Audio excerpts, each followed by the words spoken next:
Police opened a trash can, expecting garbage. Instead, they found a human body, rotting, hidden under a gun, inside a family home where children were still living like nothing happened. Let that sink in. A mother dead, decomposing, just a few steps away from where her kids were sleeping. Before you go further, type in the comments where you're watching from and what time it is right now. And make sure you like, share, and subscribe, because stories like this don't just disturb you. They stay with you. This case didn't start as a murder. It started with a worried mother. Amber hadn't answered her phone for 2 days. No calls. No messages. Nothing. That silence was enough to trigger fear. So Betty called the police, asking for a simple welfare check. At that moment, nobody expected what they were about to walk into. When officers arrived, everything looked normal. The house was quiet. No signs of struggle. But the moment they knocked, something felt off. The door slowly opened, and only the children were there. No parents. No explanation. Just a strange calmness. They said their parents weren't home, and they didn't know when they'd be back. That alone raised concern. But then came the details that made no sense. Amber's car, still sitting in the driveway. Her phone, inside the house. Her credit cards, untouched. People don't just leave their entire life behind like that. And that's when Betty revealed something even more disturbing. She'd already been to the house earlier that day, and she noticed things that didn't feel right. But what truly changed everything was a note, a message that looked like a goodbye. At first it sounded like a woman overwhelmed with pain, but the more officers read it, the more it felt wrong. The words weren't just emotional, they were calculated, cold, almost like someone was trying too hard to make it believable. And in that moment, this stopped being a missing person case. Because now the real question wasn't, where is Amber? It became, who wanted everyone to believe she was already gone? As officers continued piecing everything together, the situation became more disturbing with each new detail that surfaced. Amber wasn't the type of person who would just disappear without a trace. She was known in her community as a devoted mother, always present in her children's lives, always involved in their school activities, and always reachable no matter the situation. Her routine was consistent, her behavior predictable, even when things became difficult at home, especially during arguments with her husband Keith. She followed the exact same pattern every single time. She would leave the house, but she would go straight to her parents' home. Always. No exceptions. But this time she didn't show up there. And that single break in her routine raised more suspicion than anything else investigators had seen so far. Because people can lie when questioned, but patterns rarely do. Then there was the note. At first glance, it appeared emotional, almost tragic, filled with words about guilt, emotional pain, and feeling like a burden to those around her. But the more investigators carefully examined it, the more unsettling it became. The tone didn't feel natural. It felt controlled, almost as if someone was trying too hard to make it sound believable. And one specific line stood out immediately to everyone reading it. A disturbing instruction about her own mother having to identify her body. That wasn't just emotional. It was cold, calculated, and unusually specific in a way that didn't feel genuine. And that single detail planted a dangerous idea in the minds of investigators. What if Amber didn't write this note freely? What if this wasn't a goodbye at all, but something staged to mislead everyone? At that point, nothing could be ruled out. But suspicion alone wasn't enough to move forward. They needed access to the house to find real physical answers. So they reached out to Keith directly. And unexpectedly, he agreed almost immediately. No hesitation, no resistance. On the surface, it appeared cooperative. But experienced officers understand that quick compliance doesn't always mean innocence. Sometimes it means pressure. While one officer remained on the phone with Keith, another began carefully searching the property. Every room, every corner, looking for anything that seemed even slightly out of place. At first, everything appeared normal. Too normal. No obvious signs of struggle. No immediate clues. Just a quiet house, holding on to something unseen. Until something changed. A smell. Faint at first. Barely noticeable. But then it grew stronger. And unmistakable. The odor of decay. A smell that instantly shifts an investigation from uncertainty to something far more serious. Because that smell only means one thing. Something is dead. And in that moment, the search stopped being routine. It became urgent. Because now they weren't just looking for answers anymore. They were looking for Amber, somewhere inside that house. At the same time, Keith remained on the phone, still speaking in a way that sounded strangely calm for someone whose wife had just vanished. He explained that the night started like many others. They had been drinking heavily. What began as a normal conversation slowly turned into an argument. According to him, it wasn't unusual. They fought often, then made up later. That was their pattern, but this time something felt different. Keith claimed Amber became upset, grabbed her belongings, and left the house, just like she had done before. But investigators noticed a major problem immediately. He never actually saw her leave. He only assumed it. And assumptions like that could not be trusted in a case like this. As questioning continued, Keith admitted something more troubling. He had been heavily intoxicated. So intoxicated that large parts of the night were missing from his memory. He couldn't clearly recall what happened after the argument escalated. Not even whether things became physical. That detail changed the direction of the entire investigation. Because now, it was no longer certain that Amber ever left the house at all. Back inside the property, officers continued following the faint but growing smell. It became stronger as they moved closer to the garage area. Each step carried more weight, more suspicion, more tension, until they reached a large trash container sitting in the corner. At first glance, it seemed ordinary, just another object in a cluttered space.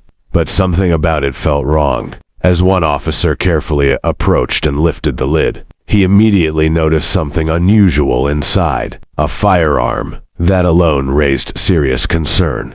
But what lay beneath it changed everything instantly. The moment they moved the contents aside, the air went silent. Both officers stopped, because what they were looking at was Amber. Her body was inside the trash container, hidden, already beginning to decompose, discarded in a way that made the entire scene feel unreal, right there inside her own home. This was no longer a missing person case. It was a homicide investigation. And the realization hit hard. Whatever happened here was not accidental. It was violent, and someone had tried to hide it in the most careless way possible. But what made it even more disturbing was how close everyone had been to missing it entirely.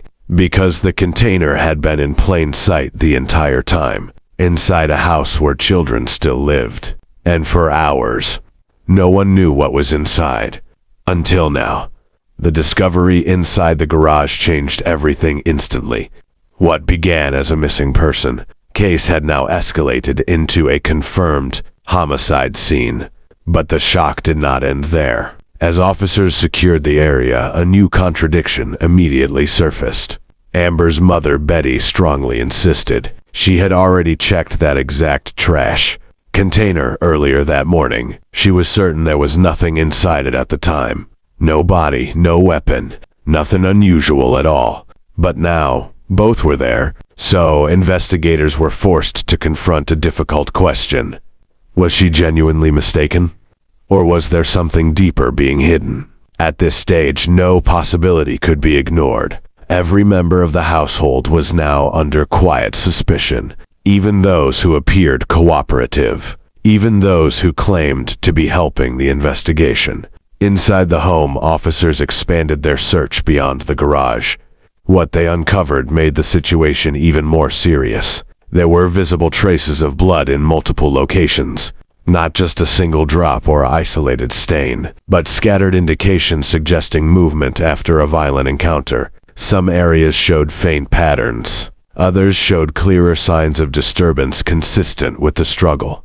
This was no longer something that could be explained as an accident or emotional breakdown. Something had clearly taken place inside that home. Something violent, something sudden. and after it happened, someone had taken steps to control the scene. Meanwhile, Keith had become completely unreachable. His phone was no longer active. Calls were not going through. Messages were not being answered. And his location was unknown. That silence immediately raised concern among investigators, because, in cases like this, disappearing often suggests intent rather than coincidence. As detectives continued working through the evidence, they began reconstructing a rough timeline of events, but the timeline still had gaps that could not be filled. Important gaps, critical missing moments that determined everything. And those gaps meant one thing only: the full truth had not yet been revealed. At the same time, the emotional weight of the case was becoming increasingly heavy for everyone involved. Officers on scene described the atmosphere as tense, quiet, and unsettling. Each new discovery added more questions instead of answers. The case was not becoming clearer. It was becoming deeper, more complicated, more disturbing. There were still unanswered questions that refused to go away. When exactly did the situation turn violent? Who was physically present during the final moments? And most importantly, who made the decision to hide what had already happened? Because placing a body inside a container like that was not random. It required time, awareness, and action. It meant someone stayed behind long enough to conceal evidence. Just as investigators were preparing to expand their search for Keith, a new lead arrived that immediately shifted the entire direction of the case. It came from Keith's own sister. She had agreed to speak after hearing what had happened at the house, and what she revealed made officers pause. According to her, Keith had shown up at her home just hours after the discovery began unfolding. He was not acting normal. He was shaking, emotional, disoriented. At first, he insisted he didn't remember anything clearly, only fragments, pieces of the night that didn't fully connect. But as the conversation continued, his story began to break apart. He started describing arguments, heavy drinking, escalating tension between him and Amber over financial issues. Then suddenly his tone changed. He became quiet. And then he admitted something that changed everything. He said the argument that night got out of control, far worse than usual. And in that moment of rage and confusion, things turned physical. But what happened next was not fully clear, even in his own words. He described waking up with flashes of memory he could not fully trust. And one image kept repeating in his mind: Amber lying still, not moving. That realization reportedly broke him emotionally during the confession. He kept repeating that he didn't plan it, that he didn't remember every detail. But investigators knew something important. Intent and memory are not always the same thing. What mattered was what actually happened inside that house, not what someone claimed to remember after the fact. As detectives compared his sister's statement with the physical evidence, the picture became clearer. The blood patterns inside the home suggested a struggle had taken place. The placement of objects in the garage suggested hurried movement afterward, and the decision to conceal the body in the trash container suggested an attempt to delay discovery. Everything was starting to align in one direction, but investigators still had to confirm one final detail: Keith's exact role at every stage of the incident. So a full warrant was issued and a coordinated search began for him immediately. Within hours, he was located and taken into custody without resistance. He did not try to run. He did not deny being involved when questioned again. Instead, he appeared exhausted and emotionally unstable. During formal questioning, he eventually repeated parts of what he had told his sister: heavy drinking, a heated argument, loss of control, and a moment that changed everything inside that home forever. He was officially arrested and charged in connection with Amber's death. As the case moved forward, investigators were left with a haunting reality. This was not a mystery built on a single moment. It was a chain of decisions, emotions, and failures that escalated beyond control. A family once known for ordinary conflicts had ended in irreversible tragedy, and a house that once held daily life and routine now held only silence, evidence, and questions that would never fully disappear. In the end, what shocked investigators most was not just how it happened, but how close everyone had been to missing the truth entirely. Hidden in plain sight, until it was too late. Don't leave without a like, share, and subscribe, because stories like this isn't just for entertainment, but also to spread awareness. Thanks for watching, family.